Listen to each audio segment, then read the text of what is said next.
Bonsoir chez vous, bonsoir, peu importe l'heure à laquelle vous allez nous suivre, on vous dit bonsoir parce qu'on est en train de tourner, il est 18 h et nous sommes ravis de vous recevoir à nouveau pour notre émission, pour votre émission, Il était une fois. En tout cas, c'est votre émission parce que la manière dont vous nous avez acculés, nous avez appelés, écrits, parce qu'on a fait une longue pause, indépendamment de notre volonté. Bon, ma femme va s'occuper de s'excuser pour nous. Ne nous excusons. C'était vraiment pas de notre faute, mais il y a eu beaucoup de circonstances qui ont fait en sorte que nous ne puissions pas être en mesure de tourner les émissions. Heureusement pour nous, Dieu nous a fait la grâce d'avoir des bons couples qui, malgré les multiples reports, sont quand même là encore avec nous pour la deuxième partie de leur émission, donc le 7e numéro, Il était une fois, Eden et Roliane Kouété. Bonsoir papa Eden. Bonsoir papa, bonsoir maman. Nous sommes ravis de vous recevoir à nouveau, quasiment 3 mois après le premier numéro, la première partie. Une partie qui a béni beaucoup de personnes à lire les commentaires et les retours et le nombre de personnes qui attendaient la suite. Alors, comme on est en train de le dire au tout début de cette émission, on a eu à passer par beaucoup de moments assez compliqués. Madame était malade, moi-même ensuite je suis tombé malade. On a eu des décès en famille et ensuite une chose en entraînant l'autre. On a vraiment été pendant un long moment dans l'incapacité de tourner un nouveau numéro. Mais nous sommes là, nous sommes de retour. Dieu a fait grâce et nous sommes vraiment contents de vous recevoir aujourd'hui. Le plaisir est partagé et nous rendons grâce à Dieu pour cette opportunité de nous retrouver encore ensemble. C'est un moment magnifique. Nous pouvons dire merci Seigneur. Merci vraiment, Seigneur, c'est le mot. Merci de nous retrouver encore ici sur le plateau de Il était une fois.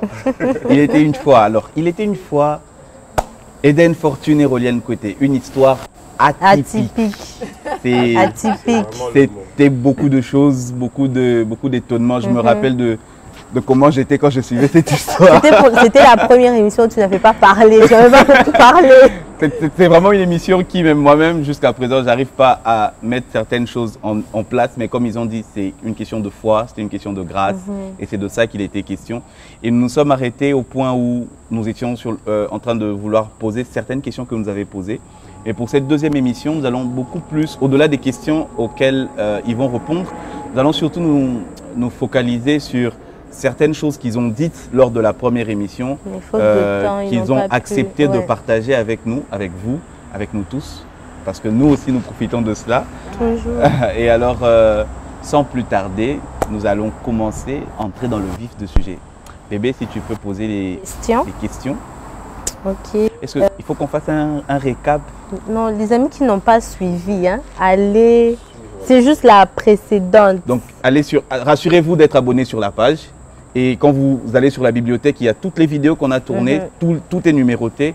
Et leur émission, c'était le numéro 7, la 7e émission. Donc, vous allez voir, revoyez la première partie pour pouvoir comprendre la suite. Parce que si on doit revenir sur ça, ça nous prend encore 1h30. Ok, je veux commencer avec la première question à maman Roliane. Est-ce que vous avez déjà regretté de n'avoir pas pris beaucoup de temps dans le fiançailles avant de vous marier? Parce que pour ceux qui ne savent pas, vous avez vraiment fait une courte durée de temps entre la période où vous vous êtes connus et le mariage. Et sans se voir. Hein? Oui, et sans se voir. Sans se voir. Ils se sont vus une semaine avant le mariage. 2 semaines avant le mariage. Est-ce qu'une fois marié, il n'y a pas un moment où il y a eu de regrets, où vous vous êtes dit on aurait dû attendre, on aurait dû... Même pas un tout petit peu. Okay. Même pas, et on en a même fait, comment on dit, c'est comme un principe pour nous. Si vous venez nous voir, vous nous dites que vous avez des fiançailles de 5 ans, je vous assure, on a l'impression que vous êtes vraiment en train de blaguer, quoi. Pardon, on va programmer le mariage le mois prochain. Pourquoi?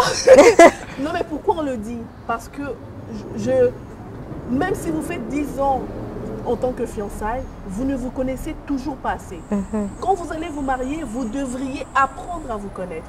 Donc, si vous êtes déjà sûr que la bonne personne est là et que vous êtes aussi la bonne personne, vous êtes prêts pour entrer dans le mariage, mariez-vous et commencez maintenant à prier pour que le Seigneur vous aide à vous découvrir dans le mariage. On ne connaît toujours pas assez une personne dans les fiançailles. Des couples après 5 ans se disent « Non mais je ne savais pas que tu étais comme ça ». Vous voyez? Après 5 ans de mariage, ils ont fait 10 ans, mais ils ne se connaissent pas toujours. Vous voyez? Donc, connaître l'autre ne relève pas du temps. Ça relève d'abord de la volonté à apprendre l'autre. Et je ne suis pas sûre qu'il faut des longues fiançailles pour connaître l'autre. Il faut plutôt se donner d'abord, voilà, on va parler des principes pour rencontrer la bonne personne. Il faut d'abord avoir à connaître ces principes-là. Dès que vous avez la bonne personne, vous commencez à prier pour que le Seigneur vous aide à vous attacher. Et c'est là où le mariage, mais on a vu enfin on va le dire, on a vu des couples qui se sont approchés de nous, ils ne savaient pas comment se marier, mais quand on a juste commencé à appliquer les principes dont nous allons partager avec nous, voilà, que nous allons partager avec vous, on les a appliqués le mois prochain, ils se sont mariés. Wow. Voilà. Wow. Donc, je n'ai jamais regretté, même une seule fois, d'avoir pris si peu de temps.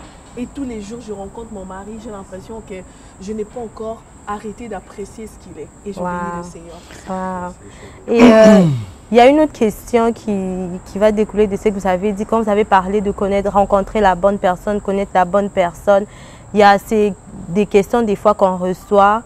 Les gens veulent savoir comment tu fais pour entendre Dieu lorsqu'il y a quelqu'un qui se présente devant toi. Je vais poser la question à Papa Eden.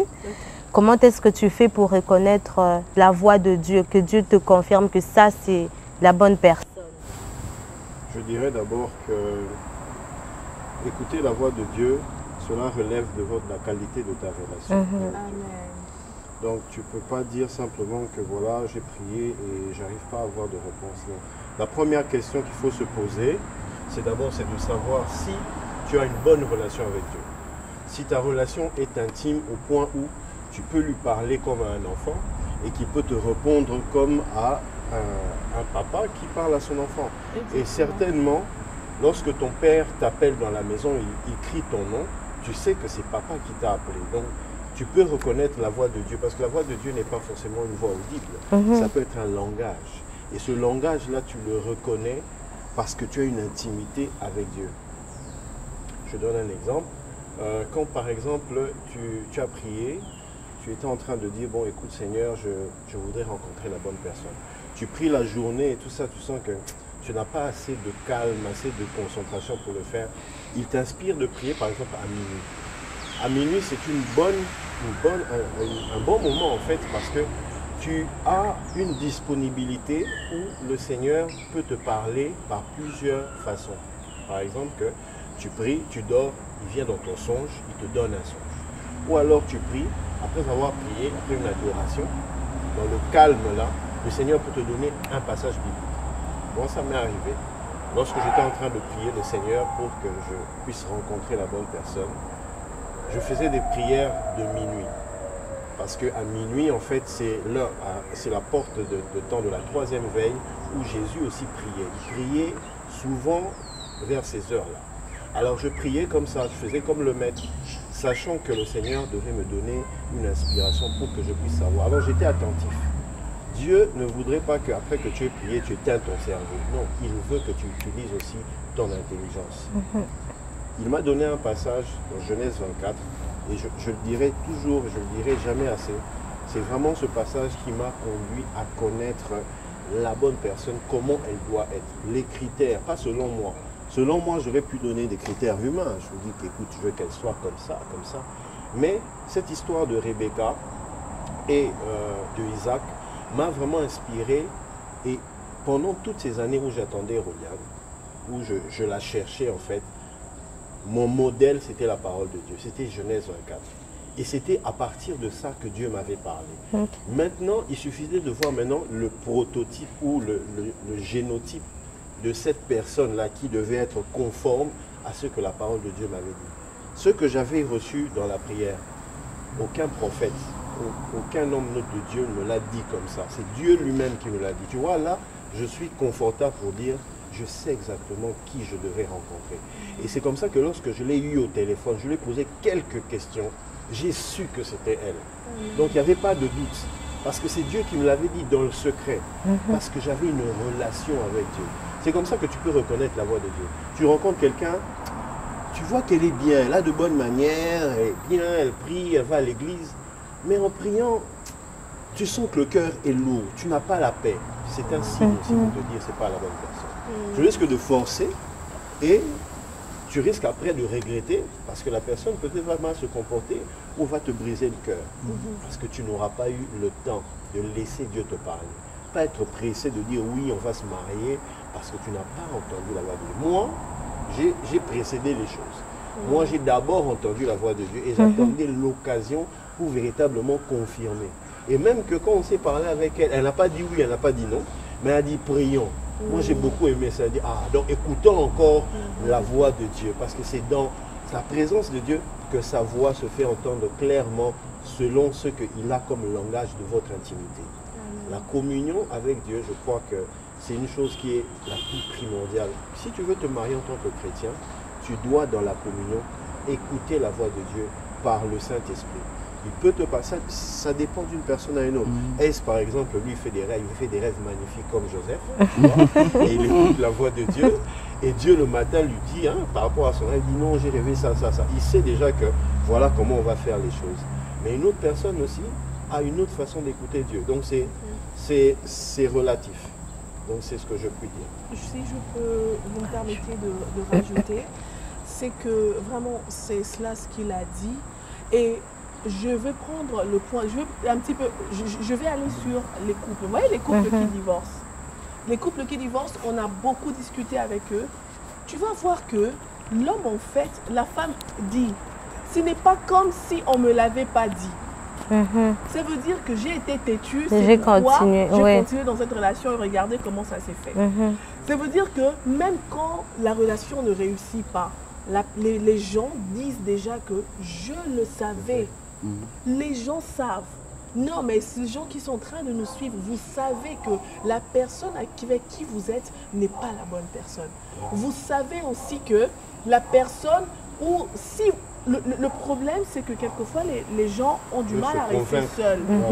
Ils se disent, bon, peut-être que je ne peux pas rester seul, donc je garde la mauvaise personne. Tu sais que c'est la mauvaise personne. Je suis en train de dire vraiment à une jeune fille qui est en train de me suivre, tu sais que c'est la mauvaise personne et que tu ne dois pas rester dans cette relation-là. Tu vois comment, en fait, cette relation-là te détruit. Tu n'étais pas la même chose. Tu n'étais pas pareil quand tu étais encore il y a quelques années. Depuis que tu es dans cette relation, tu vois ce que tu es devenu. Le Seigneur veut que tu quittes, mais seulement tu as peur. Je me retrouvais seule. L'âge avance. Ce n'est pas un problème. Laisse l'âge avancer. Le Seigneur est capable d'arrêter l'âge. C'est pour dire en fait que le miracle peut être fait à tout moment. Écoute le Seigneur.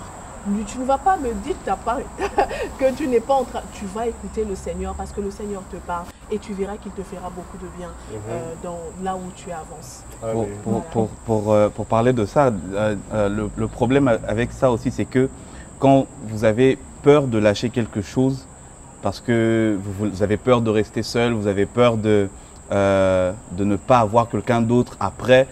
Le truc, c'est que plus vous restez dedans, plus vous perdez encore le temps.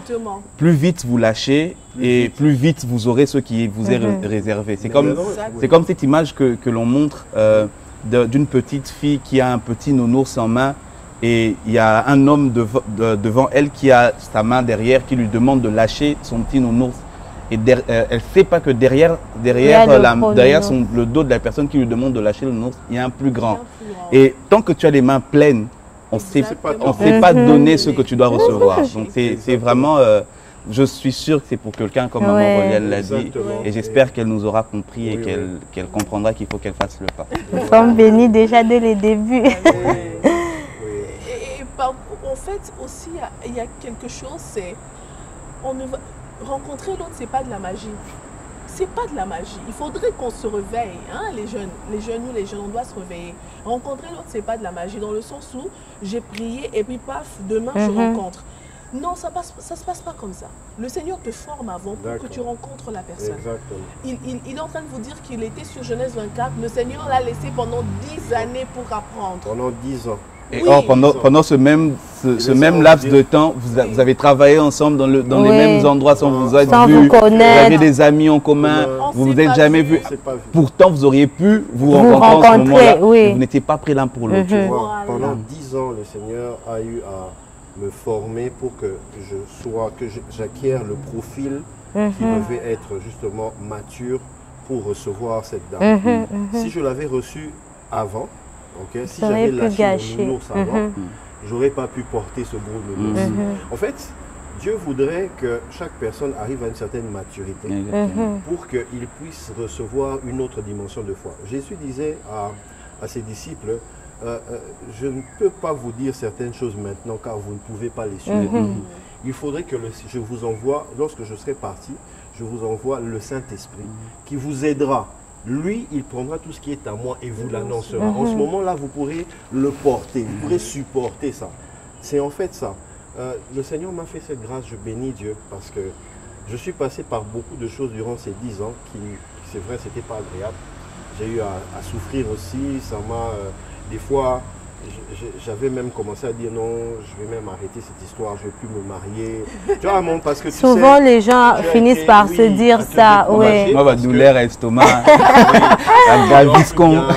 Puis tu te dis, est-ce que c'est moi le problème? Oui. Et puis finalement, quand tu reviens dans la parole de Dieu te donne le courage, la parole de Dieu te redonne la foi, l'espérance.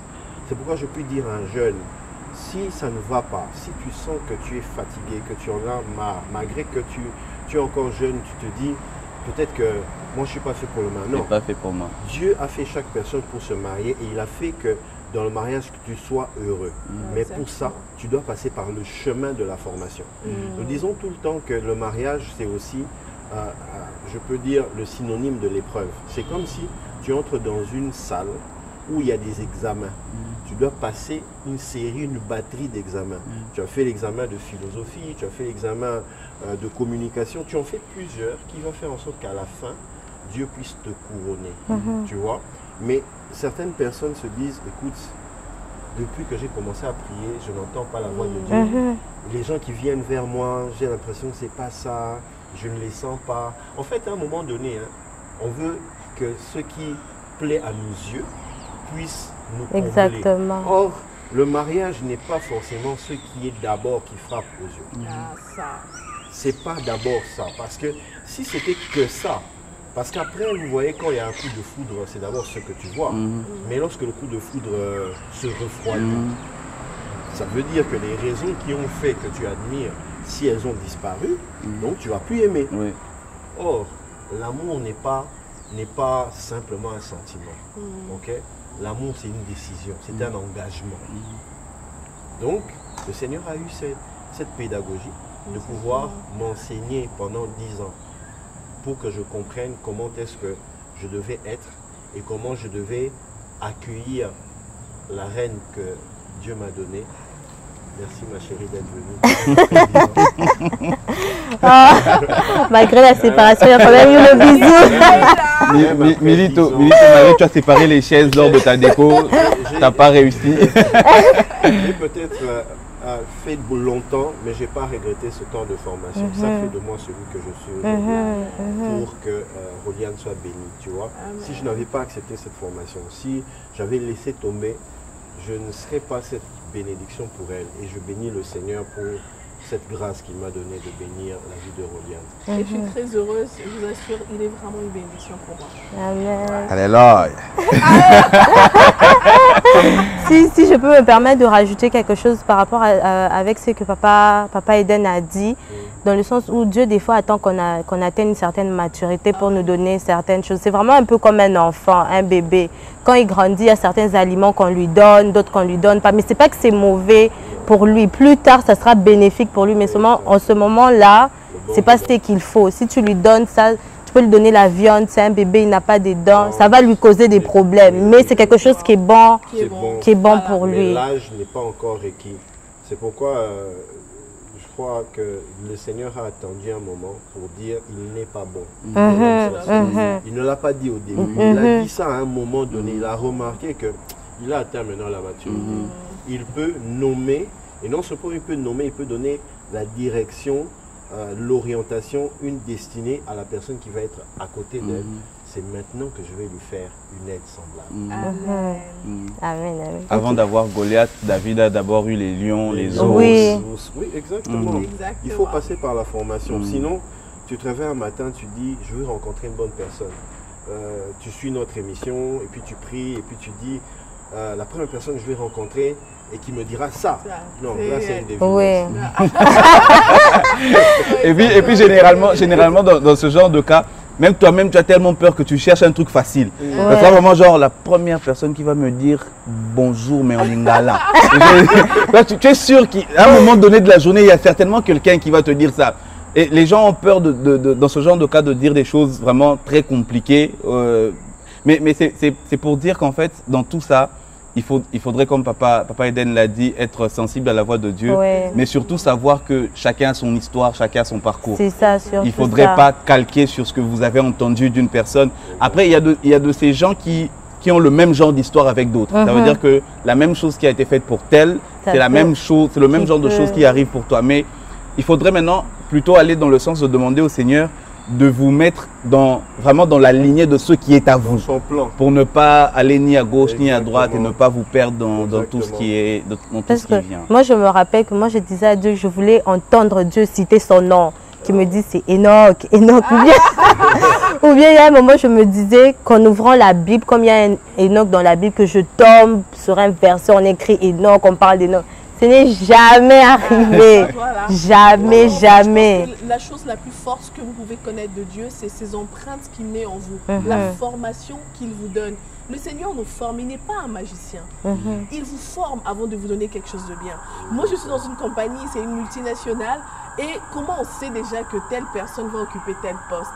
C'est quand vous voyez déjà que les ressources humaines vous envoie telle formation, suivez telle formation, on vous envoie ici, on vous envoie là. C'est là où vous savez que la manière dont on fait, voilà, c'est pour que j'occupe tel poste. S'il n'y a rien qui est fait de ce côté-là, c'est là où vous commencez maintenant à avoir des doutes. Vous voyez, donc c'est peut-être pas moi qui vais occuper le poste.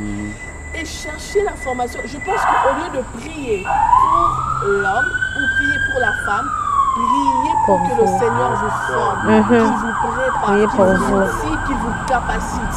Parce que sinon, on va vous donner la femme, elle est à vous, ou l'homme, il est à vous. Mais parce que vous êtes immature, vous détruisez cette personne. Combien de personnes ont été détruites dans le mariage? Combien de personnes ont été détruites? Et il y a des pourcentages, il y a des gens qui disent que 90%, même 99% de mariages ne marchent pas. Si les célibataires le savent, pourquoi ils veulent toujours se lancer dans le mariage dans les mêmes conditions qui ont fait que les autres échouent? Vous ne voyez pas qu'il faut maintenant reconsidérer les choses, refaire les choses différemment pour que vous arriviez à réussir. Et je suis en train de vous dire que non, vous allez réussir votre mariage au nom de Jésus. Amen. C'est vraiment la prière et le vœu de notre cœur, c'est que toute personne qui croit en Dieu, qui croit que la famille est sacrée et qui aspire au mariage, nous prions vraiment que vous puissiez réussir, non pas seulement la fête, non pas seulement à faire la danse, non pas seulement les cérémonies, mais réussir votre parcours et même votre destinée. C'est vraiment le but pour lequel le Seigneur nous a appelés.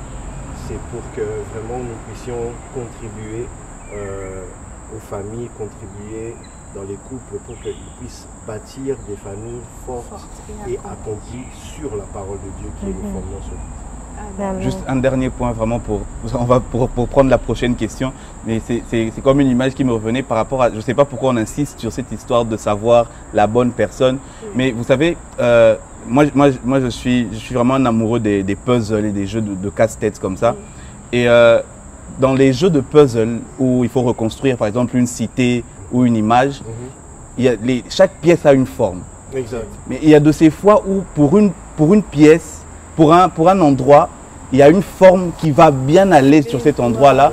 Mais lorsqu'il y aura l'image totale, c'était pas sa place. Ça veut dire que si vous devriez avoir toutes les pièces entraient, vous avez empilé toutes les pièces, c'est bon. Mais seulement, cette pièce-là ne devrait pas être là parce que ça ne donne pas l'image. Tu vas mettre l'œil là où il devait y avoir l'oreille.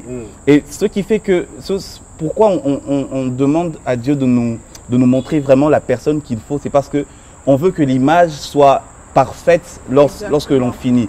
C'est comme ça que l'on dit, quand le maître a enseigné la prière, il dit que ta volonté soit faite sur la terre comme on est sur le ciel. Parce que ça doit être vraiment le reflet de l'image exacte.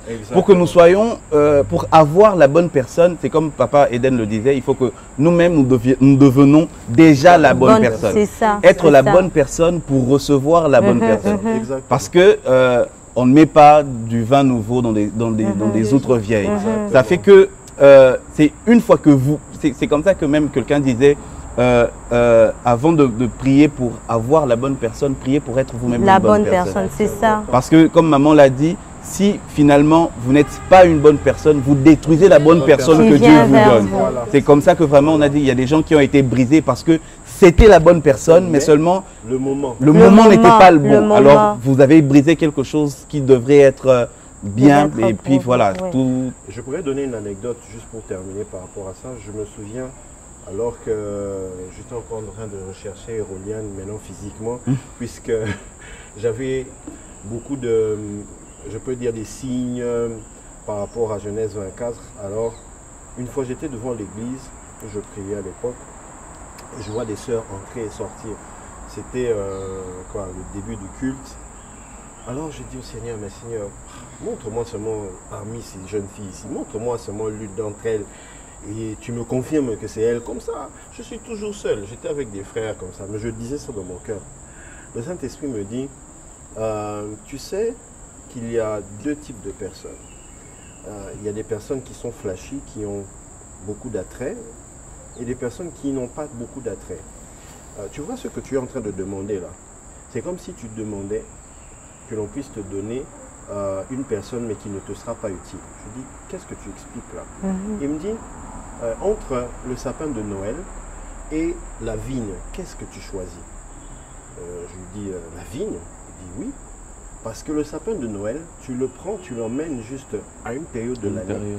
Vous mettez des guirlandes, c'est scintillant, c'est beau, mais ce n'est pas totalement utile. C'est bien pour les émotions, c'est bien pour orner, mais ça ne vous est pas totalement utile. Mais prends une vigne, plante-la dans un champ, vous plantez plusieurs pieds de vigne. À un moment donné, ça va donner du fruit. Et le fruit va donner le vin. Et le vin va donner la richesse. Parce que vous allez le vendre. Donc ça t'est pleinement utile. Vaut mieux que ta famille soit une belle vigne pour toi. Ça sera bénéfique pour toi et ta famille. Alors j'ai dit, Saint-Esprit, j'attends. Donne-moi la belle vigne. Donne-moi la belle vigne. Donc tu vois, c'est dans cette intimité-là qu'il faut que les jeunes puissent arriver. Et cela, ça se construit tous les jours. Si tu n'arrives pas à écouter la voix de Dieu, va encore vers lui. Il est disponible, même quand on est là comme ça, il parle. Maintenant, c'est que nous ne prêtons pas l'oreille assez. Nous ne prêtons pas l'oreille. La Bible dit que l'Éternel parle tantôt d'une manière, tantôt d'une autre, mais nous ne prenons pas garde. Donc notre esprit n'est pas assez éveillé. Comment est-ce que les prophètes alors, ou ceux qui ont des dons surnaturels, reçoivent certaines choses? Nous sommes en train de parler comme ça et il reçoit quelque chose parce que son esprit, son oreille spirituelle est déjà exercée. Il a une intimité avec Dieu. Et ce n'est pas l'apanage seulement des prophètes, des pasteurs. Non, Dieu veut parler avec tous ses enfants. Si vous êtes enfant de Dieu, exercez cela. C'est comme si vous êtes dans une maison, mais vous n'aimez pas parler à papa. Mais comment vous allez recevoir des choses de papa puisque vous n'êtes pas proche de lui? Mais papa veut que vous soyez proche de lui. Donc, développons notre relation avec notre Père Céleste. C'est bénéfique pour nous et pour notre future famille. On prie, on espère en tout cas que vous qui nous suivez aujourd'hui, vous allez recevoir votre part et pourquoi pas, je l'espère et je le prie, vous allez entendre la voix de Dieu, vous allez entendre Dieu vous parler par rapport à ce choix qui est difficile pour vous, que vous n'arrivez pas à prendre, que vous n'arrivez pas encore à cerner. Peut-être que vous l'avez déjà rencontré, mais vous n'avez juste pas encore bien vu. Mais bon, peut-être aussi que vous l'avez déjà rencontré, mais vous n'êtes pas encore prêt. Exactement. Donc que Dieu vous aide à savoir à quelle étape vous êtes pour savoir quel pas poser et comment le poser. Alors, Papa Eden, souvent, on entend les aînés répéter très souvent que l'amour ne suffit pas pour le mariage. L'amour ne suffit pas seulement. Il ne suffit pas seulement de s'aimer pour se marier. Alors pour vous, en quelques mots, il faut quoi pour se marier? Il faut quoi pour se marier? Ok, tu sais, tout le monde peut aimer. Tout le monde peut jeter son évolu vers quelqu'un d'autre. Mais je ne pense pas que tout le monde soit éligible seulement avec ce genre d'amour, ce genre d'attirance, ce genre d'élan vers l'autre pour former une famille. Je le dis dans ce sens-là parce que je pense que quand les aînés disent qu'il ne suffit pas de l'amour, tu peux aimer, mais si tu n'aimes pas la bonne personne, si tu ne veux pas, si c'est pas la bonne personne et toi tu n'es pas la bonne personne, tu risques de perdre ton temps, tu risques de détruire une vie et surtout même des descendants qui n'ont rien demandé. Il y a des gens qui se sont mal mariés, ils sont mariés pour de mauvaises raisons, ok? Ils sont mariés parce qu'ils étaient attirés par la femme, seulement l'attirance physique. Ils sont mariés juste pour des choses qui sont périssables avec le temps, qui fait en sorte que lorsque ces choses-là ont péri, lorsque ces choses ont été, je peux dire, leur date d'expiration était arrivée, l'amour en question qui n'a plus son sens a fait en sorte que soit ils se séparent, soit ils se détruisent. C'est pourquoi les aînés disent il ne suffit pas de l'amour.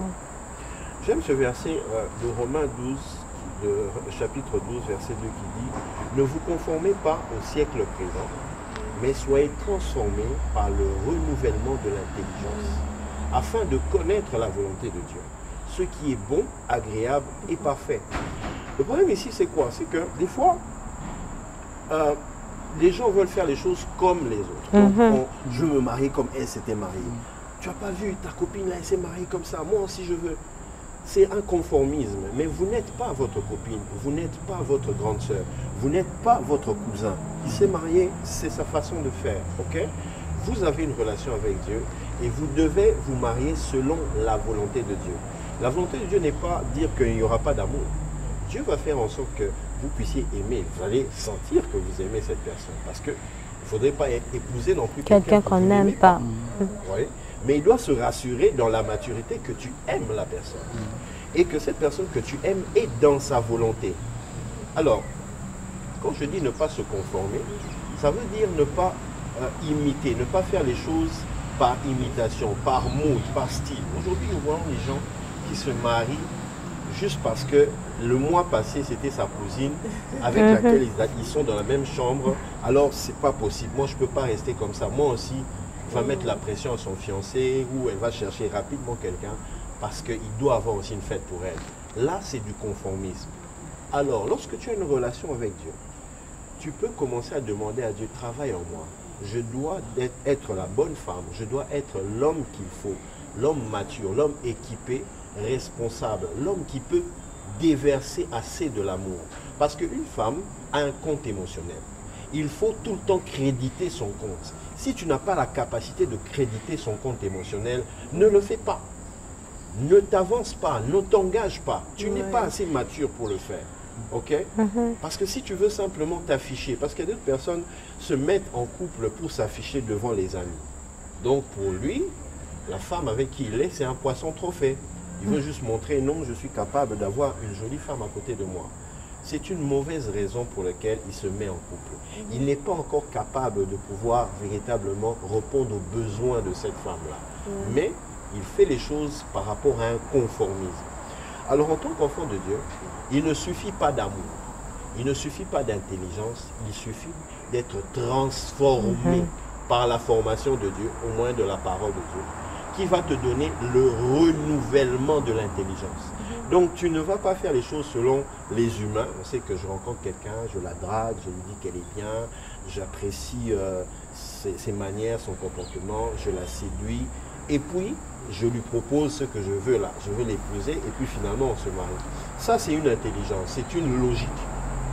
Mais si on le fait seulement de cette manière-là et qu'on ne tient pas compte des vraies bases, des bases solides qui vont faire en sorte que le mariage soit véritablement un voyage de bonheur, on risque non seulement d'entrer dans un enfer, mais de faire entrer quelqu'un dans un voyage infernal qu'il va détester. Et un jour, il va vous détester parce qu'en réalité, vous n'avez pas tenu compte de ce qui est la parole de Dieu. Nous, la famille accomplie, nous prêchons vraiment, nous insistons dessus.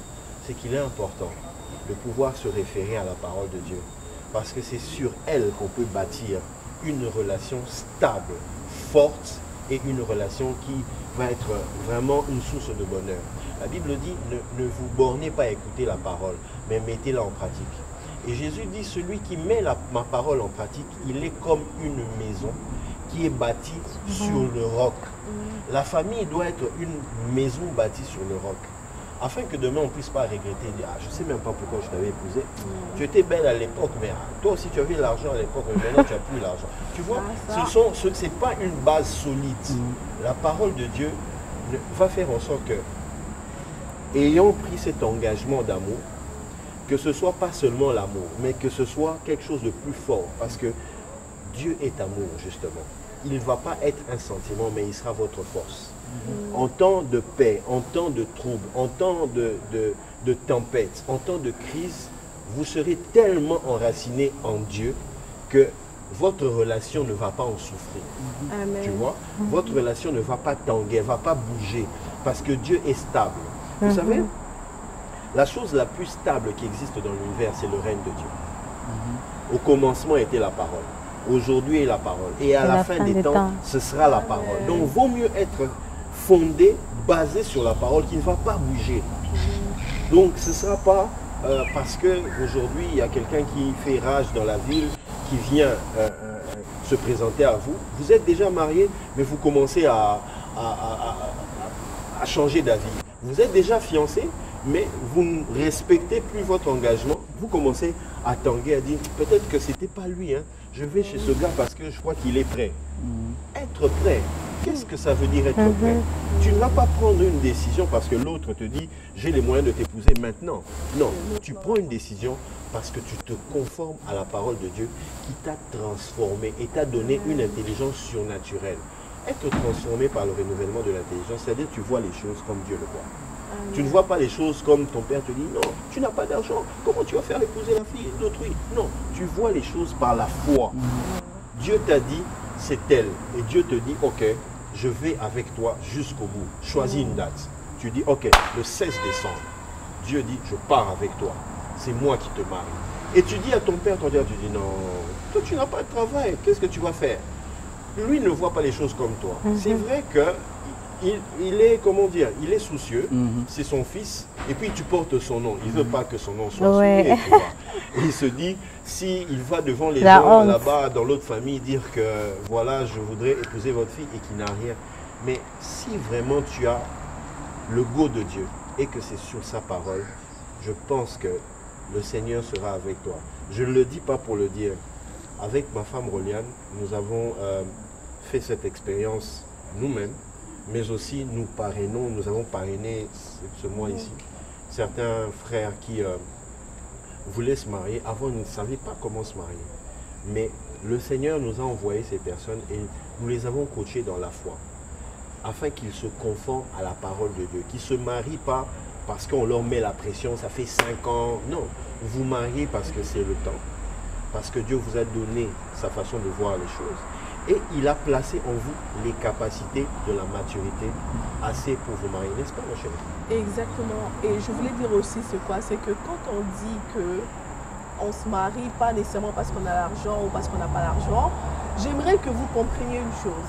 C'est que on n'est pas en train de dire que si vous n'avez pas de travail, allez quand même épouser l'enfant d'autrui. On est en train de dire c'est quoi? Écoutez le Seigneur. Il est capable de vous donner du travail et de vous aider à vous marier.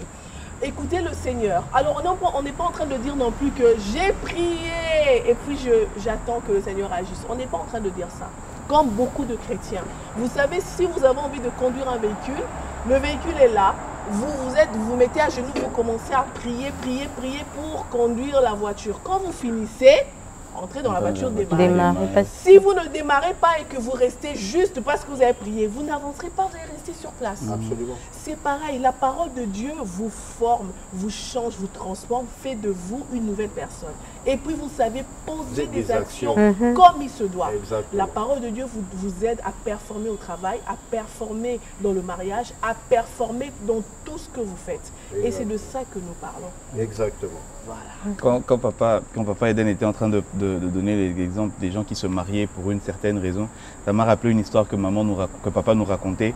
Il nous dit, il y avait un frère qui aimait la voix d'une sœur qui était à la chorale. Cette sœur, elle a une belle voix, elle chante tellement bien. Et finalement, il drague la sœur accepte et il épouse la sœur. Mais il était amoureux de la voix de la sœur parce que la sœur chantait bien. Alors un jour, il s'avère que la femme l'énerve tellement à la maison qu'il se fâche, il s'énerve. Il a envie de piquer une crise de colère. Et puis il ferme les yeux, il dit chérie chante, chante, tu veux me rappeler que je t'aime, chérie chante. Parce que en ce moment, il se dit la seule chose pour laquelle au moins je peux me calmer, c'est quand je vais entendre ça. En fait, c'est vraiment pour dire que il faut aller au-delà de l'artifice, au-delà du make-up, au-delà d'une chose en particulier qui vous aurait attiré. L'argent part, la beauté peut partir demain. Est-ce qu'il faut vraiment chercher le plus, le truc qui vous attire, qui vous accroche, mais vraiment en se fondant, en se basant sur la parole de Dieu. Regarde, tu as des vergetures sur le ventre après des maternités, dit que tu es toujours la plus belle. Un homme qui t'aime tel que tu es, un homme qui ne te juge pas, ne te compare pas à d'autres femmes. Une femme qui t'accepte tel que tu es, c'est que je dois être à tes côtés, peu importe que tu en aies, que tu n'en aies pas. Je veux te soutenir, on va créer les choses tous les deux. Je vous assure ça là. Il n'y a que le Seigneur qui peut le donner. Il n'y a que le Seigneur et on est en train de vous dire, mariez-vous dans le Seigneur. Mariez-vous. Je ne parle pas des chrétiens qui font honte à Dieu. Non.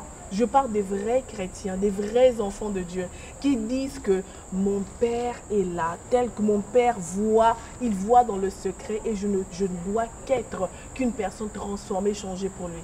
Cette personne-là, si vous la rencontrez, même si elle n'a pas d'argent, Zoyez, pardon maman. Zoyez sur Gaza solo, chrétien solo, Zoane Dewana. Et là, vous savez que parce que papa est là, il va vous aider à monter, à grimper. Et vous n'allez jamais reculer parce que papa est là. Il y a d'autres questions? Oui, une dernière question. Maman Roliane, avec papa Eden, vous avez connu une relation à distance, vous avez vécu des fiançailles à distance. Alors, les gens aimeraient savoir quelles sont les stratégies pour réussir une relation à distance par rapport à votre expérience. En plus, ça je vous le dis en off, il y a quelqu'un qui est derrière une des caméras qui est dans la même situation. Donc je suis sûr qu'il va vraiment bien entendre ça en direct avant que les autres ne puissent la voir sur YouTube. Alors moi je vais déjà dire, il y a à la fois un avantage, comme toutes les relations, il y a un avantage et un désavantage. Il y a l'avantage déjà, ce que le Seigneur vous préserve de tomber avant le mariage. À moins que vous respectiez, parce que après les gens commencent à faire des histoires avec les caméras. Faites attention. Donc déjà, pour nous on a trouvé que c'était déjà un avantage. On ne va pas tomber, ça nous préserve, la présence. Nous on voulait respecter jusqu'au bout. Donc, les 3 mois de fiançailles au téléphone, on a bien pris ça. Maintenant, 2 semaines aussi quand on s'est rencontrés. On s'est dit qu'on voulait attendre le mariage. On voulait vraiment attendre le religieux. Pas seulement on a donné la dot et puis voilà, vous êtes libre. Oh non, on a fait le civil, non, vous êtes mariés. Non, on voulait la bénédiction. Voilà, on voulait respecter, voir ce que ça donne et comme ça on pourrait raconter à d'autres aussi que ça marche. Alors, je voulais dire ceci. Quelles sont les stratégies pour des personnes qui sont à distance? Le Seigneur vous donne la grâce de construire votre relation. C'est une grâce. Construire votre relation à distance, ça veut dire, vous êtes d'abord connecté. Aujourd'hui, d'ailleurs, c'est encore magnifique avec les téléphones et tout ça. Vous êtes connecté, mais pendant ce temps, vous travaillez à distance ou vous êtes vraiment séparés, priez ensemble. Désolée, peut-être que les gens voulaient penser que j'allais dire certaines choses, mais je vais vous dire, priez ensemble. Priez le matin, priez le soir. Priez le matin, priez le soir. Priez le matin, priez le soir. Ça, c'est d'abord un. Prenez le temps de connaître l'autre. Parce que physiquement, quelquefois, vous aurez l'impression que le physique, en fait, vous drive, hein, vous conduit, et vous ne serez pas bien jugé. À distance, le fait que vous priez ensemble et que vous avez le temps de parler, prenez le temps de connaître l'âme de l'autre. Connais l'âme de l'autre. Connais comment la personne réfléchit. Apprends comment, en fait, c'est un moment où vous devriez vous connaître. Ouais. C'est ce que les couples ne font pas. Amen. Les gens pensent que le fait d'être déjà de se côtoyer, de passer du temps ensemble, ça veut dire qu'on se connaît. C'est faux, les gens ne se connaissent pas. Les couples, d'ailleurs la plupart des cas, pourquoi les couples divorcent, c'est parce qu'ils n'ont pas appris à se connaître. Surtout qu'ils n'ont pas appris à communiquer. Parce que vous pouvez être au même endroit, vous voyez souvent, mais vous ne vous dites pas ce qu'il faut. Et puis, vous ne passez pas du temps à travailler cette dimension de la communion. Vous savez, Dieu nous a créés tous différents. Vous pouvez vous mettre ensemble et passer du temps ensemble. Mais lui-même a fait en sorte que les hommes à Tour de Babel, dans Genèse, je pense 11, puissent se disperser et ne pas se comprendre. Alors, quand vous rencontrez quelqu'un, ne vous dites pas qu'il va me comprendre, on a les choses qu'on aime ensemble. Non, non, non, non, non. Ce n'est pas automatique. Il faudrait demander à Dieu. Il faudrait, justement, c'est pourquoi ma chérie Roliane parle de la prière. La prière pour que vous puissiez vous comprendre. La prière pour que vous puissiez parler le langage de l'autre. La prière pour que vous puissiez parler le même langage qui est le langage de l'amour. Or, celui qui est amour, c'est Dieu. Donc, comme Dieu a dispersé les gens dans Babel, c'est Christ qui est venu réconcilier les gens à la croix. Amen. Donc, faites appel à Christ comme étant le médiateur de la communication pour vous permettre de pouvoir vous connaître, de pouvoir connaître l'âme de l'autre. Vous savez, au début de notre histoire, on parlait au téléphone, on pouvait rester 3 heures au téléphone. Tu imagines, tu as quitté la ville, tu es dans le transport, tu parles toujours avec... Tout le monde se regarde, dit, mais c'est qui ce gars qui parle toujours au téléphone? Moi, je suis en train de parler avec ma fiancée qui était à Kin, tu vois. Et je passais tout mon temps. Et tu remarques à un moment donné, oh non, mais écoute, ma batterie, attends, je vais charger. Tu charges le téléphone. Mais pendant que vous êtes en train de parler, il n'y a pas que le langage verbal, il n'y a pas que le français. Il y a aussi ce que le Saint-Esprit te dit sur la personne.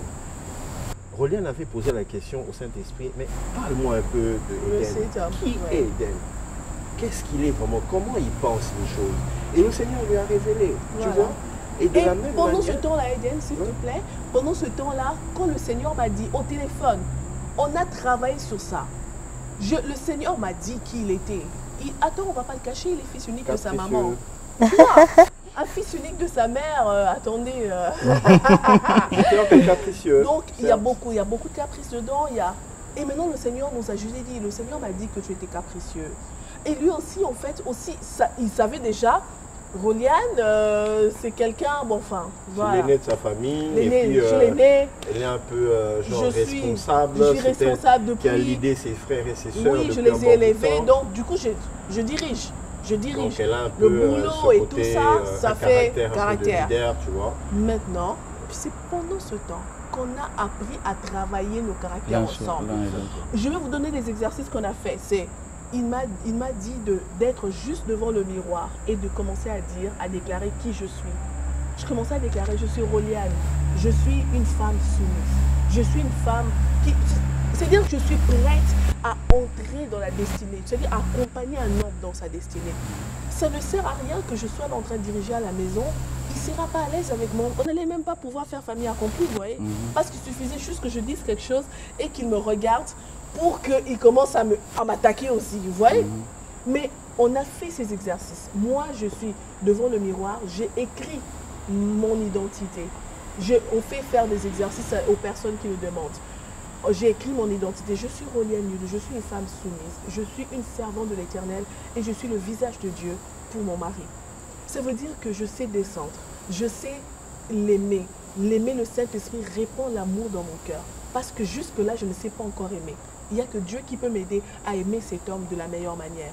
Je l'ai déclaré, j'ai fait des exercices devant le miroir et je ne me suis même pas rendu compte à quel moment je suis entrée dans C'est vraiment devenu... C'est devenu vraiment, on n'a pas dû... Non, toi aussi, tu n'as pas écouté, ça ne se fait pas dans notre mariage.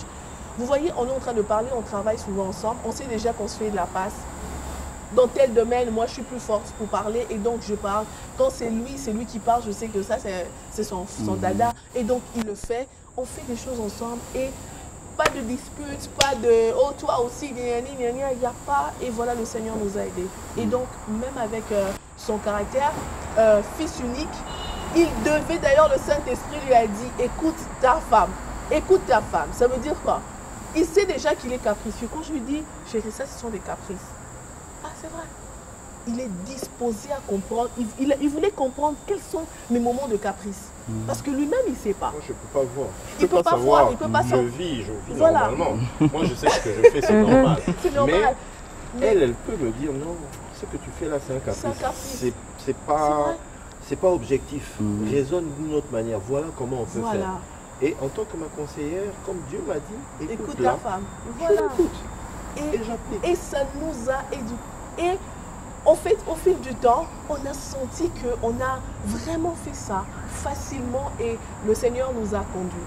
Quand vous avez une relation à distance, c'est une grâce. Travaillez vos caractères ensemble. Parce que si vous êtes ensemble, le problème c'est quoi? C'est pourquoi je n'aime pas que les fiançailles prennent longtemps. Quand vous êtes ensemble, vous tombez tout le temps. Vous vous imaginez qu'à chaque fois que vous êtes ensemble, tout le temps, si vous êtes enfant de Dieu, tout en train de demander pardon parce que vous venez de tomber. Les jeunes d'aujourd'hui n'arrivent pas à résister au sexe, on va le dire. Désolé de vous le dire, mais vous n'arrivez pas à résister au sexe.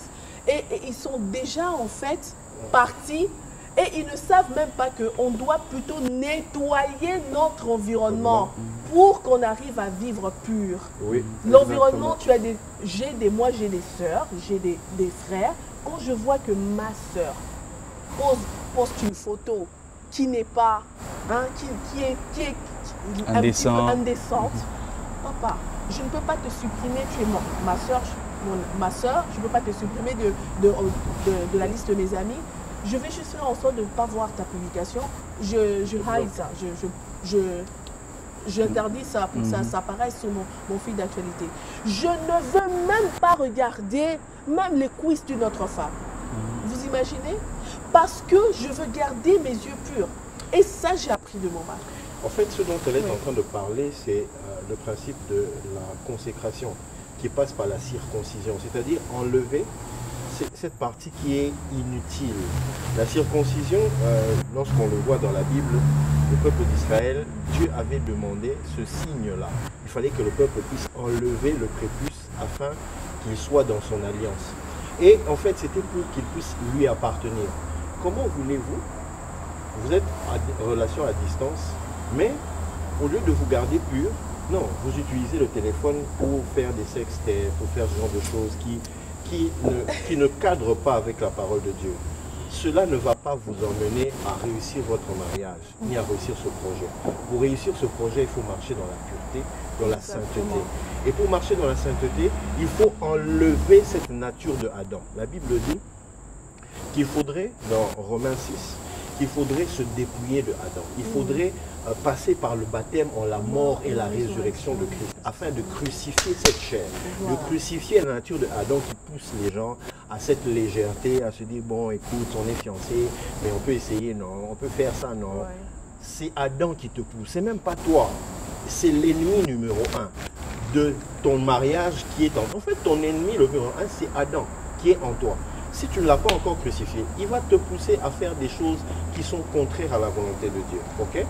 Et le fait de pouvoir travailler le caractère, c'est-à-dire que vous prenez la parole de Dieu, vous savez que voilà ce que nous devons faire. Nous devons d'abord crucifier Adam. Nous devons appartenir à Dieu. Car la consécration, lorsque on venait avec la fiole d'huile pour faire introduire les rois, les prophètes, les serviteurs de Dieu dans la Bible, on mettait l'huile sur eux, c'était un signe de consécration. Exactement. On les mettait à part pour Dieu. Donc, lorsque vous entrez dans une alliance de mariage, vous êtes en train de vous préparer une alliance de mariage, il faut vous mettre à part pour cette alliance-là. Donc, c'est-à-dire qu'il faut mettre de côté ces choses qui vont être à la longue une destruction. Ces choses qui sont de nature pécheresse, car le salaire du péché, c'est la mort, c'est la destruction. Donc, il est important, comme Roliane l'a dit, travailler le caractère par la parole, mais surtout la prière. La prière, pourquoi? Parce que la prière, c'est, vous êtes en train de parler à Dieu. Donc, vous collaborez avec Dieu pour votre projet de mariage. Mais non, Seigneur, on va faire ça comment? Papa, tu vois ici, on voudrait faire ça comme ça, mais comment est-ce que tu vois les choses? Pourquoi est-ce qu'il faut parler à Dieu? Parce que Dieu est le spécialiste du comment. Vous avez peut-être la foi, vous avez peut-être déjà prié, mais lui, il sait comment ça va se faire. Il sait la meilleure manière que vous devez organiser le mariage. Si par exemple, vous êtes connu comme nous, ok, et que le Seigneur vous dit, écoutez, mariez-vous dans un temps record, c'est lui qui va vous dire comment le faire. Exactement. Mais s'il estime que vous n'êtes pas encore prêt, qu'il a encore besoin de vous travailler, toi tu es en Belgique, elle est à Kin, toi tu es à Kin, elle est au Canada, il prend le temps, il prend le temps, il prend le temps de pouvoir te travailler assez. Travailler assez, c'est-à-dire te donner le cœur de père, parce que tu dois le recevoir. Tu sais, il y a un signe que l'on fait, que les gens ne remarquent pas, ne discernent pas.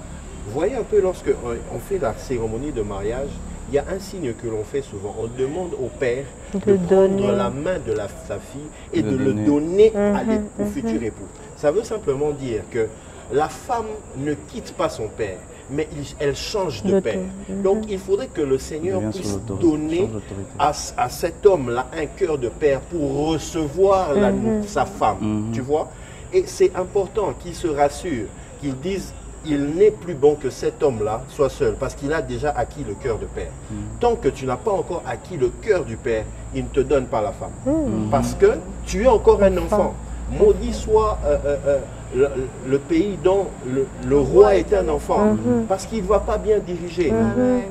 Il ne va pas bien diriger, parce que c'est un enfant. Il n'a pas encore la maturité. Il ne va pas faire justice à son peuple. Donc ce qui est important, c'est que le Seigneur se rassure que tu as acquis le cœur de père et que la femme ait acquis un cœur de maman, un cœur de mère, tu vois. Et c'est alors qu'il vous laisse ce temps-là. Alors, le travail à faire, c'est vous priez ensemble. Tu pries pour ta femme, elle prie pour toi, mais aussi tu pries toi-même. Pendant que toi tu es Kin, elle est au Canada. Elle est au Canada. Oui. Non, pendant qu'elle est au Canada, là, tu pries pour elle, tu dis: Seigneur, c'est une bonne femme. Seigneur, tu fais d'elle une femme, tu déclares des choses sur elle. Tu prends des temps de prière, pas forcément 2 heures, 3 heures. Tu te donnes des temps fixes. Tu dis par exemple, je vais prier de 10h à 10h05. Si tu es libre pendant ce temps-là, tu pries que pour elle. Et tu fais ça chaque jour, chaque jour.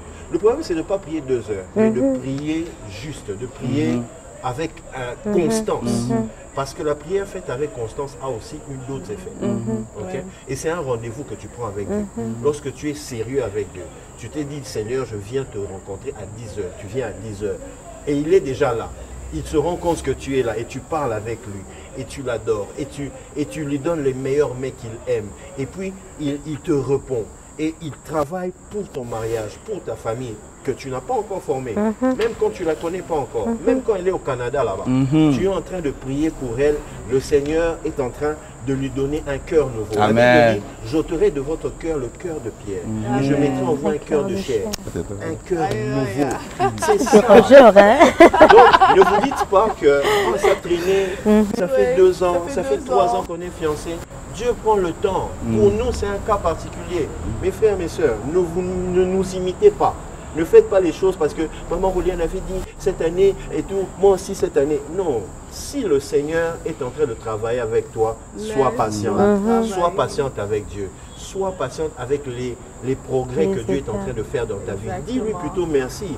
Dis-lui merci parce que tu n'es plus une femme égoïste. Parce qu'avant tu étais égoïste, tu pensais qu'à toi. Et là, enlever l'égoïsme. Plus tu pries Dieu, donne-moi ceci, donne-moi mon mariage, Dieu enlève l'égoïsme. Tu pries encore, Dieu enlève l'impatience. Tu pries encore, donc il enlève. Il travaille comme un sculpteur dans son atelier qui est en train de travailler sur un rocher. Tu sais, le sculpteur, il utilise le marteau et le burin. Il frappe, il enlève les parties qui cachent la beauté. Des fois, tu le regardes de dos, tu ne vois pas qu'est-ce qu'il est en train de faire. Des fois, tu pries, tu dis, mais je ne vois pas. Mais Dieu est déjà en train de travailler en toi. Lorsqu'il va se dégager, on regarde, dit, oh, mais c'est une belle statue. Oui, c'est ce que Dieu était en train de faire en toi. Et Dieu attend que tu deviennes une belle statue. Donc, ne bouge pas trop. Donc, sois stable. Que ta foi reste stable. Ne te dis pas, je suis fatigué. Le premier gars qui veut venir, je vais accepter. Non, reste stable dans ta foi. Travailler le caractère, prier l'un pour l'autre sur base de la parole de Dieu, mais aussi la prière le soir, le matin, va vous solidifier. Va faire en sorte que vous allez travailler un principe que nous faisons souvent avec ma femme, c'est en fait le principe de l'accord. Dans le principe de l'accord, il y a le pouvoir, la puissance de l'accord. La Bible dit, si deux personnes s'accordent sur la terre et demandent quelque chose à mon Père qui est dans les cieux, je le ferai. Donc c'est à cause de cela que vous devez prier, vous accorder, parce que vous devez demander la même chose.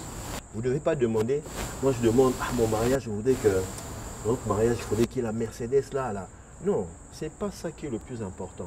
Le plus important que vous devez demander à Dieu, c'est votre unité. Vous devez demeurer unis. Vous devez demeurer unis, quelle que soit la circonstance. Ce n'est pas parce qu'il y a un problème, un truc qui manque pour l'organisation de mariage, vous commencez à vous accuser, c'est ta faute, c'est ta faute, c'est ta faute. Et puis finalement, vous vous entendez plus. Non, il faut rester unis. C'est dans ces moments-là, à distance, elle au Canada, toi à Kinshasa, l'autre au Japon, l'autre, je ne sais pas, en France. C'est en ce moment-là que vous construisez les choses spirituelles solides. Quand vous serez ensemble comme ça, ça va pas ça bouger. Va aller très vite. C'est pourquoi en fait chez nous, tellement qu'on a construit ça. Tu vois, on a construit ça au téléphone. Quand on ne se voyait pas, quand on s'est vu 2 semaines, on s'est mariés. Ça n'a même pas attendu l'argent, ça n'a pas attendu, je ne sais pas moi, tout est venu. Oui, tout ce qu'on a construit dans le spirituel a attiré et l'argent et tout ça. Donc, construisez d'abord, bâtissez. Ça, c'est même pas encore les couples qui sont éloignés. Moi, je me dis, les couples qui sont éloignés, ils ont d'abord d'ailleurs la grâce de découvrir leur mission commune, de vraiment travailler sur leur relation. Et quand ils vont se voir, paf, ça va déclencher déjà, les choses vont aller mieux. Et même les couples qui sont encore ensemble, qui sont vraiment ensemble, nous faisons mal les choses. Nous faisons mal les choses. La première des choses à découvrir, on nous dit toujours, il faut goûter, non?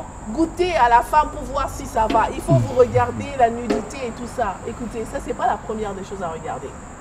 Ça, pour la nudité, ce qu'il faut faire, c'est d'abord prier pour que l'autre soit purifié.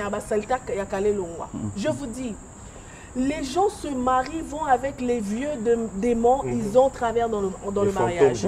Des fantômes du passé, vous entrez avec dans le mariage. Pourquoi vous entrez avec? Parce qu'il y a eu d'abord les ex. Ensuite, celui qui est venu, l'actuel, celui qui t'épouse, n'a pas eu le temps même de dire Seigneur, délivre ma femme, nous enlevons toutes les expériences, je veux qu'elle soit purifiée et sanctifiée, que tu la gardes pour moi. Lui aussi, il vient rajouter alors lui et ses ex et toi et tes ex. Pas. Donc vous êtes avez à 27 30 personnes dans le mariage. C'est-à-dire que vous êtes ensemble, mais tu penses encore à Janine.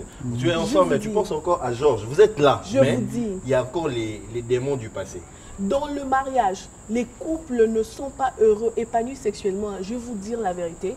Dans le mariage, les couples beaucoup ne sont pas épanouis sexuellement. Pourquoi? Parce qu'il y a trop de démons du passé qui sont là-dedans. À un certain moment, l'attirance physique, il n'y en a presque plus. Mais si vous n'avez pas appris à être renouvelé dans le Seigneur, vous serez en train de penser, l'un pense à Janine, l'autre pense à Marc, et vous êtes, pendant que vous êtes vous deux ensemble. Ou si vous étiez séparés, il y a l'un qui était, c'est-à-dire les couples séparés, qui font le sexe quand même on est à distance. Ils invitent encore plus de démons parce qu'ils se basent sur la masturbation. Et quand ils se basent sur la masturbation, en fait, en réalité, c'est que tu es en train de faire quelque chose dans le spirituel avec quelqu'un qui n'est pas physique. Ça va détruire votre vie sexuelle dans le mariage.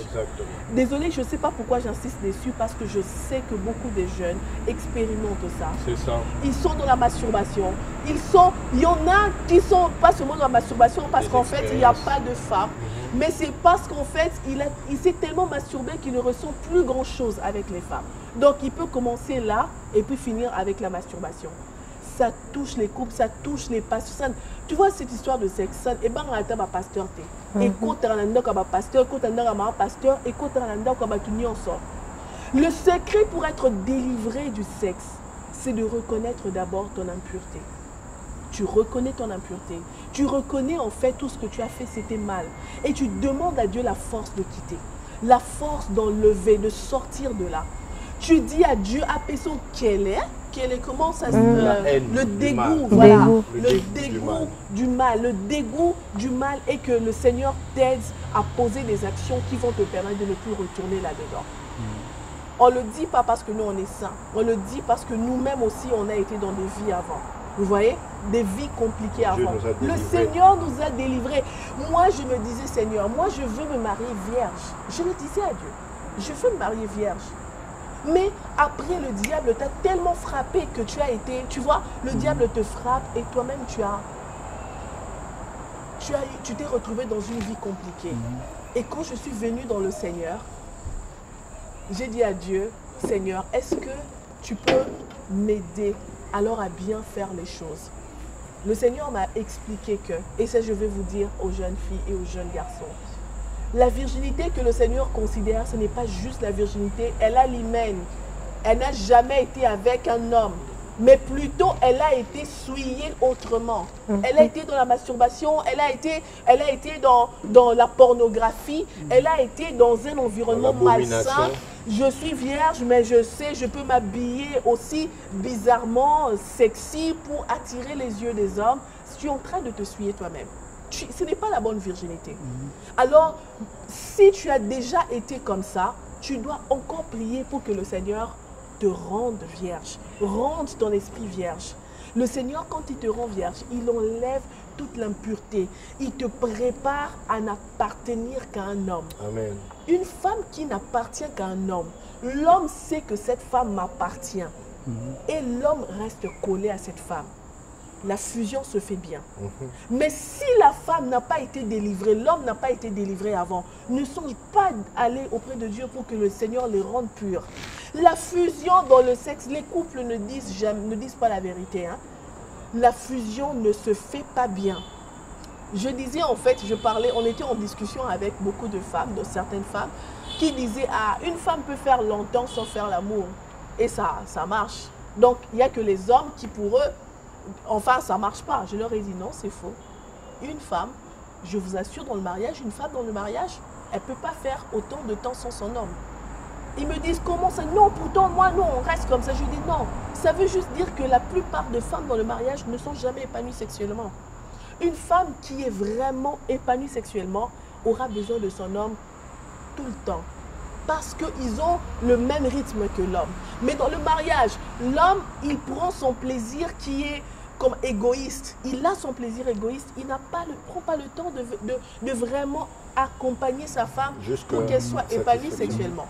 Et du coup, quand ce n'est pas comme ça, la femme, donc, elle a déjà un dégoût. Beaucoup de femmes sont dégoûtées dans le mariage.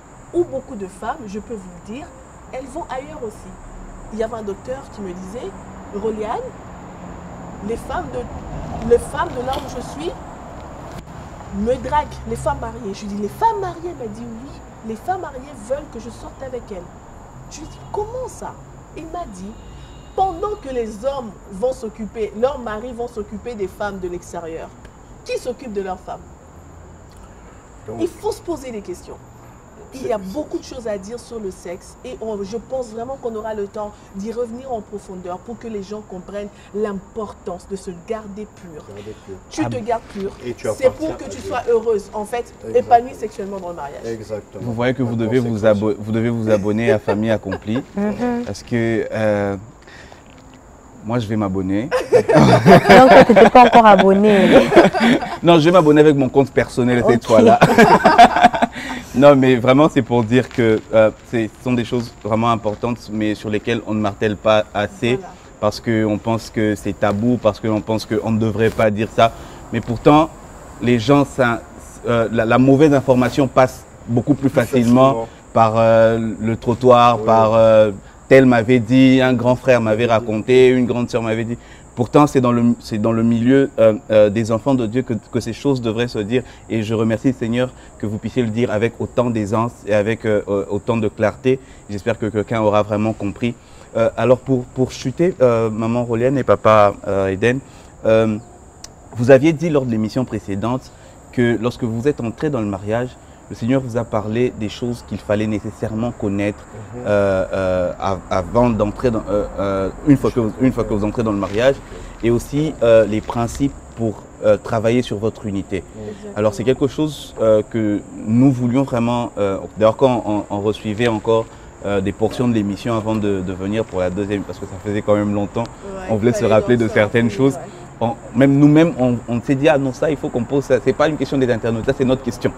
On voudrait savoir quelles sont ces choses que le Seigneur vous a apprises quand on entre dans le mariage, et surtout comment les principes pour travailler sur l'unité. Là, tu peux raconter l'histoire comme ça. D'accord, je vais y aller. Déjà, en fait, quand on s'est marié, au tout début, je vous ai dit que quand on est entré dans le mariage, mon mari qui a quitté Lubumbashi est venu, il n'avait pas de travail. Donc, on s'est retrouvés dans un couple, dans une histoire où moi j'ai un travail et lui n'en a pas. Donc, et puis quand on est entré dans le mariage, je suis tombée enceinte. Et quand je suis tombée enceinte, après 2 mois, quelques semaines, on a découvert que l'enfant ne respirait plus. Alors on s'est dit, Seigneur, on prie. Nous, dans le mariage ici, nous prions. Pourquoi, au fait, comment la mort est entrée dans mon ventre et a pris l'enfant?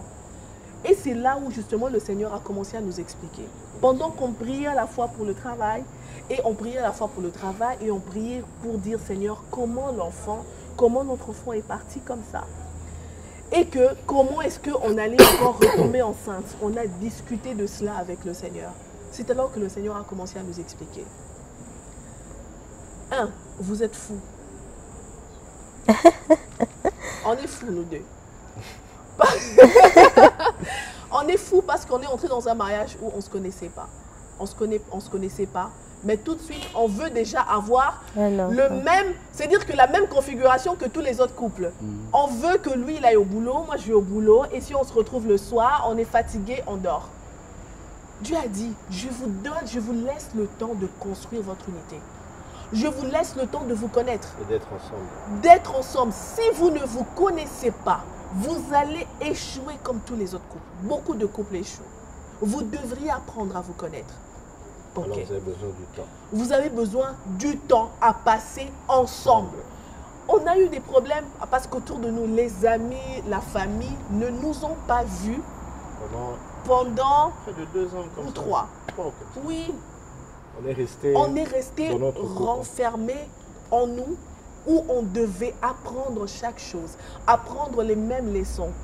Lui, il lit un passage, je dois connaître ce passage, on doit monter ensemble. Et surtout quand on a commencé à prier pour l'enfant, le Seigneur nous a expliqué d'abord, c'est de là qu'est née d'ailleurs famille accomplie. Le Seigneur nous a expliqué. Voyez comment vous avez pleuré pour un enfant que vous ne connaissez pas. Vous n'avez même pas vu votre enfant, vous ne savez même pas si c'était un garçon ou une fille, vous ne savez même pas si c'était blanc, clair, tout ça. Vous voyez comment vous avez pleuré pour un enfant que vous ne connaissez pas. Imaginez comment moi j'ai mal à chaque fois qu'une âme se perd. C'est de la même manière, vous connaissez maintenant cette douleur et vous savez quoi faire. Depuis le début de notre mariage jusqu'à aujourd'hui, nous allons là où Dieu nous envoie pour aider les gens à sortir de l'ignorance et à venir vraiment au Seigneur. Nous allons, et c'est même ça, famille accomplie. Nous aidons les couples en fait. Nous aidons les couples à s'épanouir dans le Seigneur, à venir au Seigneur. Famille accomplie, c'est une forme. Mais en réalité, nous gagnons des âmes au Seigneur. Parce qu'avant de vous aider, on doit d'abord vous parler de Christ. On commence par là, vous recevez Christ. Christ comme Seigneur et Sauveur. Maintenant, pendant tout ce temps où on voulait maintenant retomber enceinte, c'est là où on a dit à Dieu, mais pourquoi on tombe enceinte? Le Seigneur nous a dit, vous ne tomberez pas enceinte si vous ne comprenez pas que les premières choses qu'on fait dans le mariage, avant de parler enfant, avant de parler même autre chose, l'argent, voiture et tout ça, c'est Seigneur, comment on construit l'unité du couple? Ça, c'est la première prière à faire quand vous entrez dans le mariage. Exactement. Comment je fais pour que cette femme ou pour que cet homme qui est à côté de moi puisse toujours me regarder avec les yeux d'amour tous les jours? N'est-ce pas que vous allez aimer ça? Mais pourquoi les gens ne prient pas pour ça? Pourquoi nous allons toujours en train... On a honte parce qu'on n'a pas conçu la première année. On est en train de se moquer des gens, des personnes qui ne conçoivent pas. Pourtant, le Seigneur leur laisse le temps de se connaître, de pratiquer ce qu'on appelle l'unité. Et c'est là où on a développé alors des actions ensemble, des principes qu'on a fait ensemble, des choses qu'on a développées ensemble, par exemple, manger ensemble, manger sur une même assiette. Ça a juste répandu l'onction dans notre maison. Exactement. On mangeait ensemble et on a appris aussi à se bénir. à se bénir, à prononcer des paroles de bénédiction l'un sur l'autre. Ça fait en sorte que ce que tu dis sur l'autre, il le devient vraiment. Exactement. Il le devient. Je le bénis le matin, jusqu'aujourd'hui, je vous dis. Jusqu'aujourd'hui, je bénis mon mari tous les matins avant qu'il ne sorte. Donc, n'aime déjà que, fille, nini, donc, voilà. Je sais que mon mari est fidèle, mais je sais déjà que, donc, du coup, je les rends encore un peu plus aveugles. Donc, bref. Ça veut dire que si je veux que mon mari soit fidèle, je dois pouvoir le dire. Si je me tais, d'autres personnes diront, mais ce ne sera pas pour mon bien. Vous voyez, on a développé ça. On a développé la Sainte Chérie. Oui, exactement. Le Seigneur nous a enseigné qu'au travers de la Sainte Seine, nous arrivions à atteindre une dimension supérieure. En fait, l'enseignement vient aussi de Jean 2, là où nous voyons que le Seigneur était dans une fête de mariage. Et lorsque le vin a eu à manquer, nous voyons bien que à Cana, Marie est arrivée auprès de Jésus pour lui dire « le vin a manqué, viens à notre secours ». Alors, lorsqu'il a transformé l'eau en vin, la joie est revenue dans la fête. Alors, à travers la Sainte Seine, nous avons aussi cette dimension de victoire, en fait, que le Seigneur emmène contre toutes sortes de combats, toutes sortes de tribulations qui peuvent survenir dans le mariage ou contre le mariage. Dans Psaume 23, la Bible dit « Tu dresses une table en face de mes adversaires. Tu oins d'huile ma tête et ma coupe déborde. » En fait, cette table que le Seigneur dresse, c'est la table de la scène.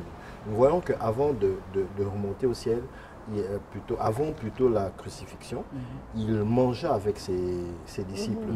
Cette table-là, c'est une table déjà, il leur annonçait sa mort et sa résurrection. C'est pourquoi il disait, quand vous prenez cette coupe, vous prenez ce vin, vous annoncez ma mort et ma résurrection. Donc, c'est une dimension surnaturelle, une forte prière qui nous permet non seulement d'entrer dans une unité avec le Seigneur, parce qu'on s'unit avec le Seigneur et on se solidifie dans l'unité. Mais cette unité n'est pas une unité juste comme ça, c'est une unité dans l'alliance que nous avons avec Dieu. Donc, c'est une dimension qui nous permet de pouvoir être, comment je peux dire, au-dessus de tout ce qui peut être naturel ou surnaturel qui peut subvenir. Nous ne connaissons pas l'avenir, mais Dieu connaît l'avenir. Donc nous allons du côté de Dieu, lui qui connaît et maîtrise l'avenir, afin que nous soyons toujours du bon côté, du côté de la victoire. Et puisqu'il a déjà vaincu à la croix, nous entrons carrément dans son œuvre au travers de la Sainte Seine. Ça, c'est quelque chose que le Seigneur nous a enseigné. Ce n'est pas des choses qu'on vous dit, mais c'est des choses qu'on pratique jusqu'aujourd'hui. Et ça marche. Et ça marche. Lorsqu'il y a un problème, lorsque le Seigneur peut-être nous révèle que voilà, il y a une menace, qu'est-ce qu'on fait? On vient, on fait la Sainte Seine, même avec un pain et de l'eau. Nous, l'essentiel, on le fait avec la foi. On sait que ça, c'est le corps de Christ, ça, c'est le sang de Jésus. On prie en fonction de ce que nous avons eu comme révélation. Et ça ne va pas arriver, parce que la Bible dit quoi?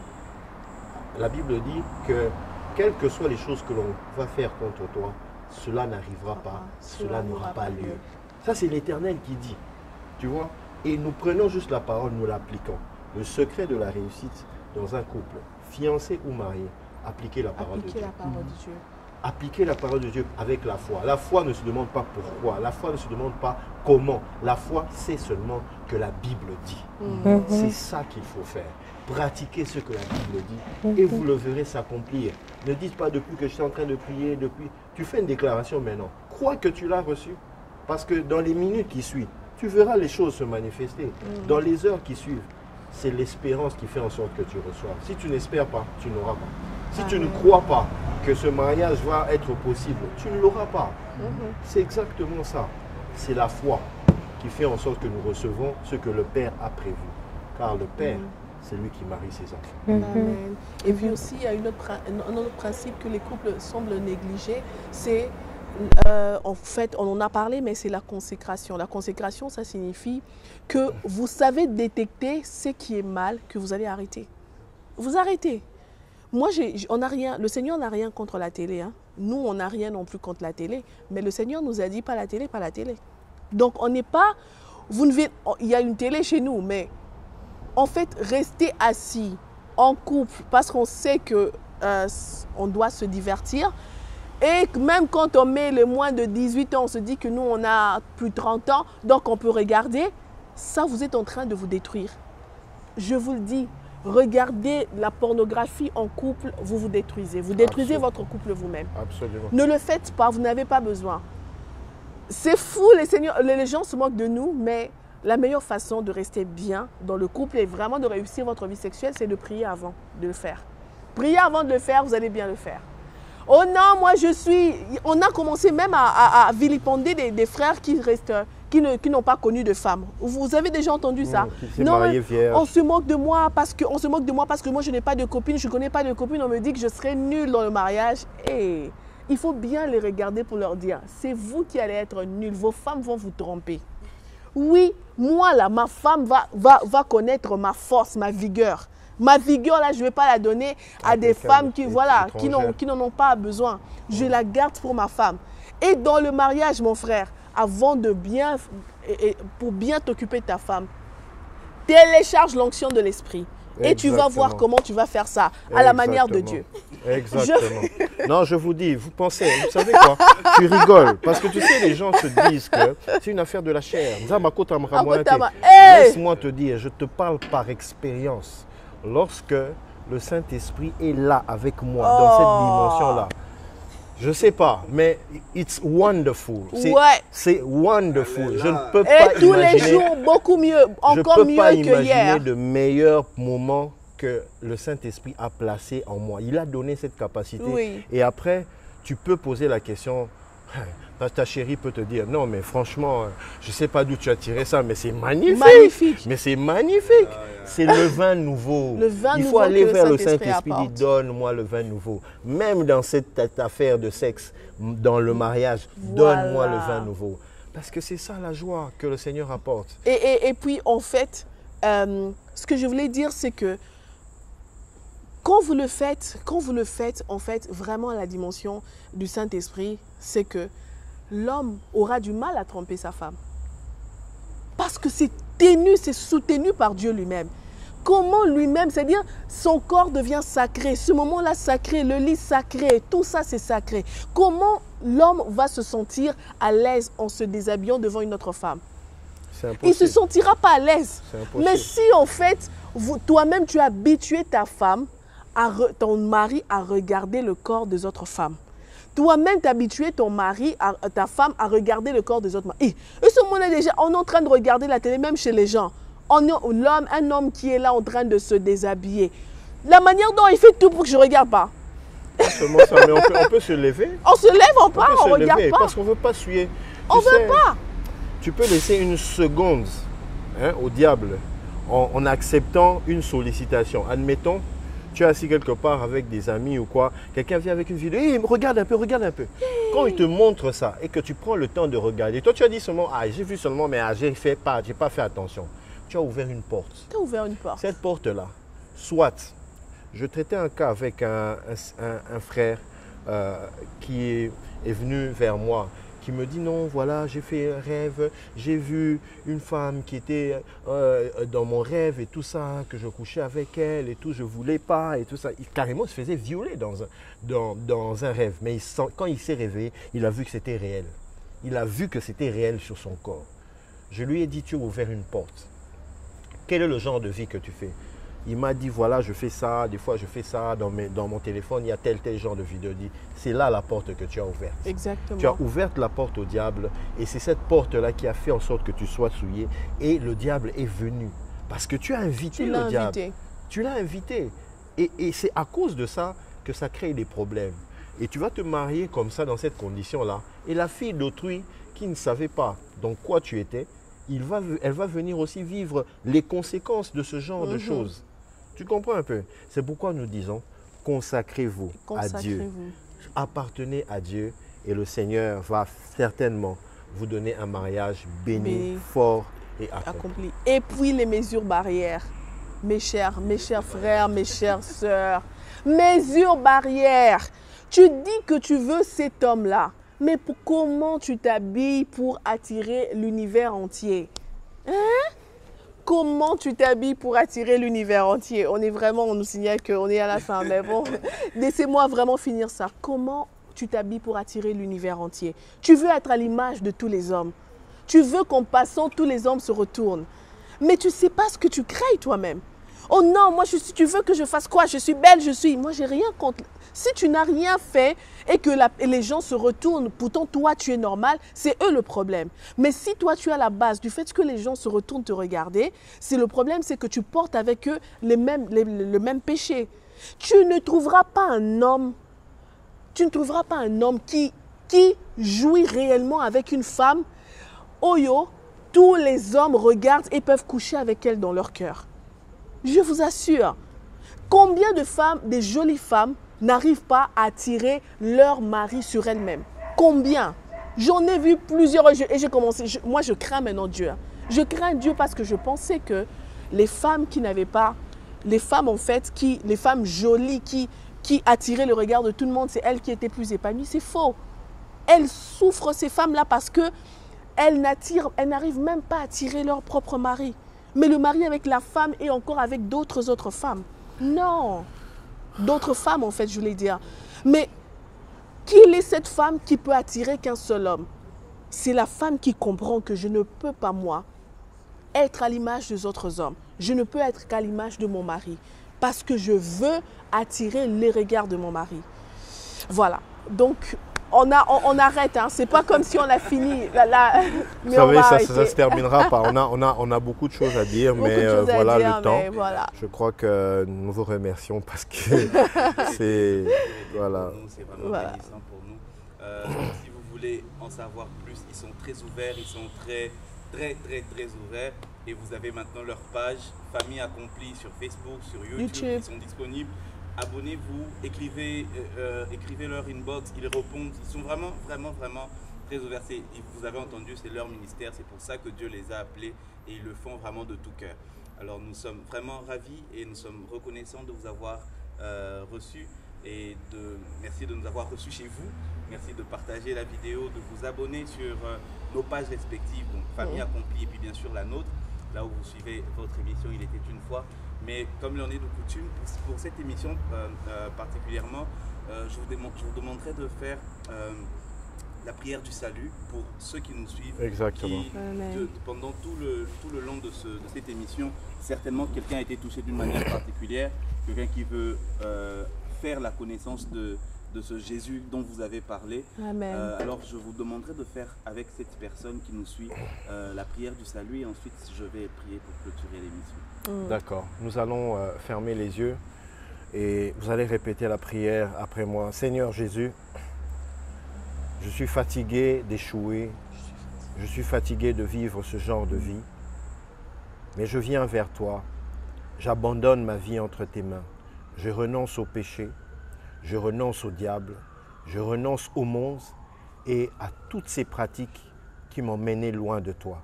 Je m'approche de toi tel que je suis. Accepte-moi, pardonne-moi de mes péchés, lave-moi par le sang de Jésus, purifie-moi et restaure ma vie, car j'ai besoin de toi. J'ai besoin de toi pour réussir ma vie, mon mariage et ma famille. J'ai besoin de toi. Merci parce que tu m'as sauvé. Merci parce que je suis sauvé et je suis lavé par le sang de Jésus. Merci pour la vie éternelle que tu m'accordes maintenant. Amen. Au travers de cette prière. Merci car tu m'acceptes afin que je sois fils de Dieu, afin que je sois un enfant de Dieu et que désormais je fasse partie de la grande famille de Dieu. Je te remercie au nom de Jésus. Amen. Amen. Bienvenue dans la famille des enfants de Dieu. Bienvenue. Voilà. Nous allons clôturer ces moments.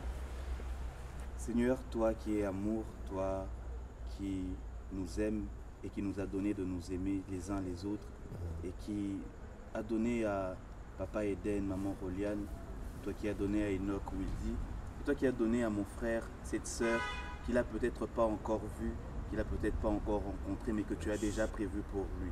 Seigneur, nous savons que depuis le commencement de ce monde, toi tu as tout prévu pour tout un chacun de nous, afin que notre joie soit parfaite. Amen. Seigneur, tu as dit, fais de l'Éternel tes délices et il te donnera ce que ton cœur désire. Yes. Seigneur, tes enfants qui nous suivent sont dans diverses différentes étapes de leur vie, sont dans diverses catégories de leur chemin.